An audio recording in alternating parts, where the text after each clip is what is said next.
Hello दोस्तों, नमस्कार। आज लेकर आई हूँ कचरा गीत। आप लोग को वीडियो पसंद आए तो कमेंट बॉक्स में ज़रूर बताएं।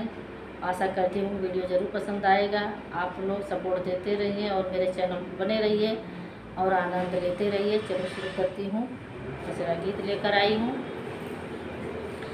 द्वारे पे लगी बड़ी भीड़ है जगदम्बा मैया, द्वारे पे लगी बड़ी भीड़ है जगदम्बा मैया।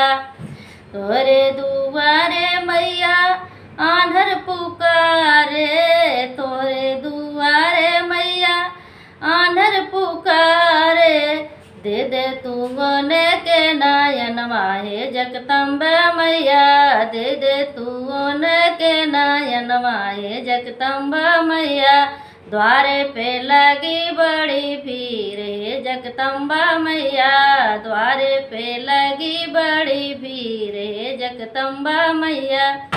तोरे दुआरे मैया बाझन पुकारे, तोरे दुआरे मैया बाझन पुकारे।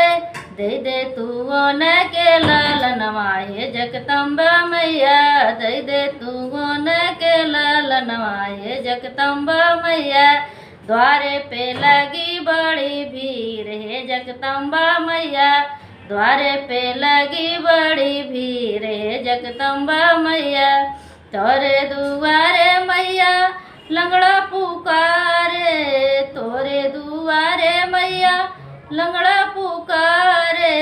उनके तू दाई दा पैरवाए जगदम्बे मैया, उनके दाई दा पैरवाए जगदम्बे मैया।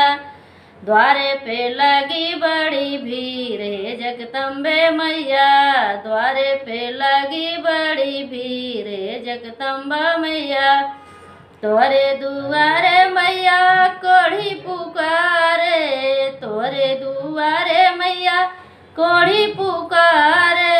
उनहु के काया दही काटे जगदम्बे मैया, उनहु के काया दे तू काटे जगदम्बे मैया।